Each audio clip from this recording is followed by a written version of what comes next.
with nextlevelguitar.com, and thanks for joining us today. Today we're bringing you another one of our Inspired by lessons, and today we're going to take a look at a really cool funk reggae sort of groove, combining both a low register bass line and an upper register sort of top chord voicing thing. So we'll look at those individually, and then we'll see how to put them together. So let's go ahead and get started.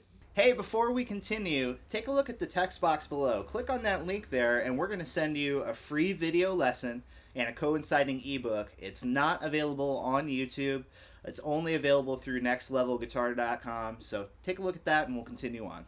All right, so as we mentioned, we have basically two riffs that we're putting together, a bass line and a rhythm guitar part. Let's start by taking a look at the rhythm guitar part. It's pretty simple in terms of the chords. We're only playing one chord, so we're really going to put a premium on feel and execution for this part today. Not really anything other than the one chord, so we'll take a look at some ways to really make this pop off. Our chord voicing is in A major, and we're just playing 5th fret 1st string, 5th fret 2nd string, 6th fret 3rd string. And we're sort of playing in like a reggae funk style here, so we're going to be doing your typical,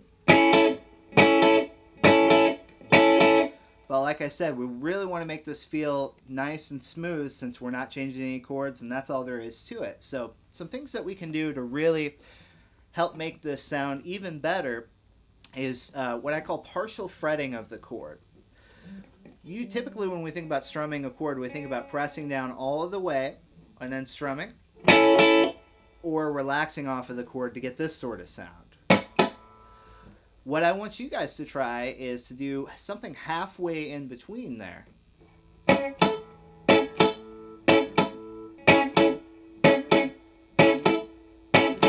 can hear that sort of muted sound that I'm going for there, and that's what we're after. The timing of it, we have tons of other great additional stuff on reggae and sort of ska rhythms that you can check out. But just to give you a basic overview, we're thinking on a 16th note count, 1 E and ta, 2 E and ta, 3 E and ta. So basically we're leaving out our first two strums, we're missing a down and up, and then hitting the second two. You can also count it like this if you want. 1, 2, 3, 4. 1, 2, 3, 4. That's the basic feel. So what you want to do is spend some time looping that and getting that to feel good and trying to find that in-between point between fretting and relaxing off of the chord.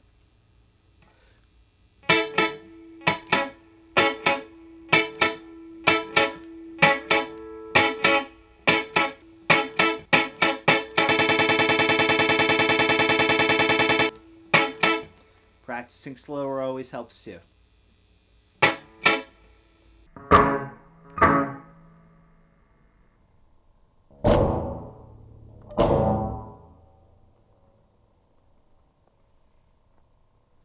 Okay, next let's take a look at the bass line that we were playing at the beginning, just by itself. Here's the riff, and then we'll break down some ways that we can practice it.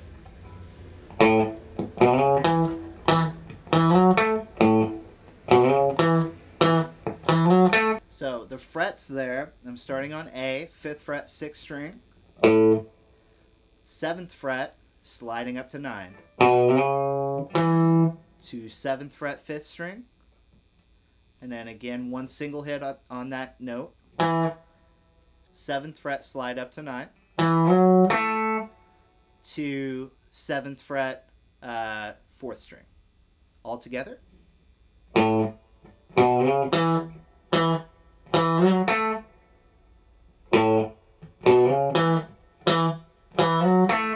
Now, a suggestion for getting the timing with this. Anytime I'm playing something that's sort of funky sounding and has a lot of space to it, a really helpful way to practice it is to account for that space that you're leaving. Rather than just guessing at the rests or the space, what we can do is put something back in there to account for that time. This riff is built on 16th notes, so a way to really feel when you're supposed to hit the notes is to percussively hit the strings where there used to be spaces. I'll show you what I mean.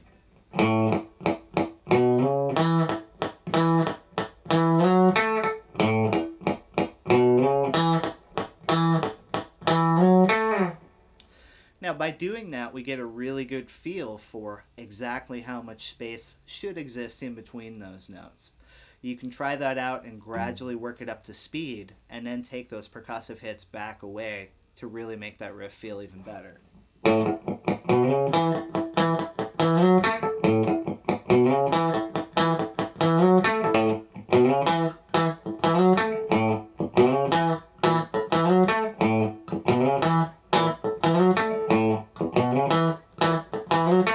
Now let's try to put them together.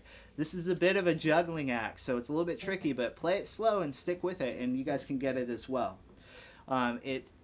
It's really important to know where the timing is on everything. So I'm going to break this down really slow so you can see how both pieces fit together. And you'll notice some of the fingering that I have to use to make this happen is maybe a little bit awkward. You'll see what I mean.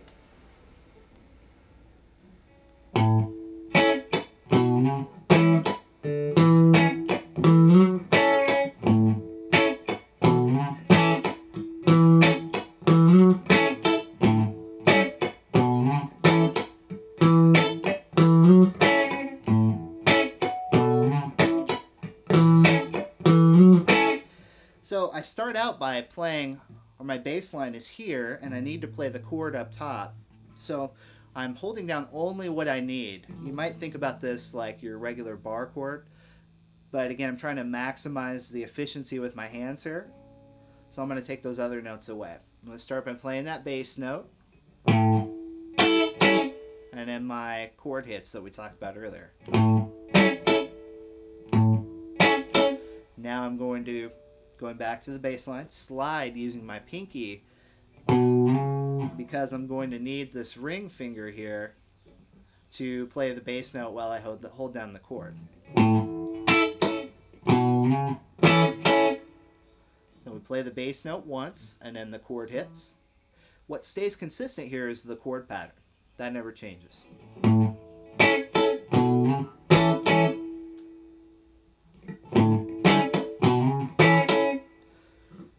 Then I play just the bass note, 2 chord hits, slide with my pinky, 1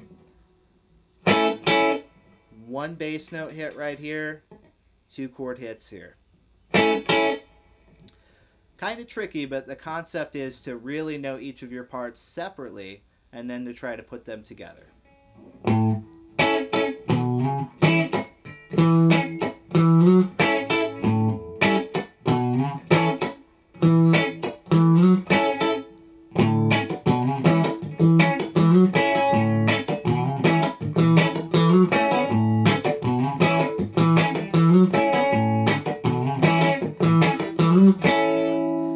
Lot of fun playing these individually or together. So again, as always, the thing is to make it your own. Take what you learned today and apply it to your own style.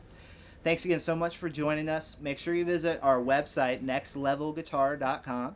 We have tons of great additional stuff there for you, over 1,000 video lessons for people of all skill levels, beginner on through advanced. So take a look at that, nextlevelguitar.com, and I'll see you back here next time.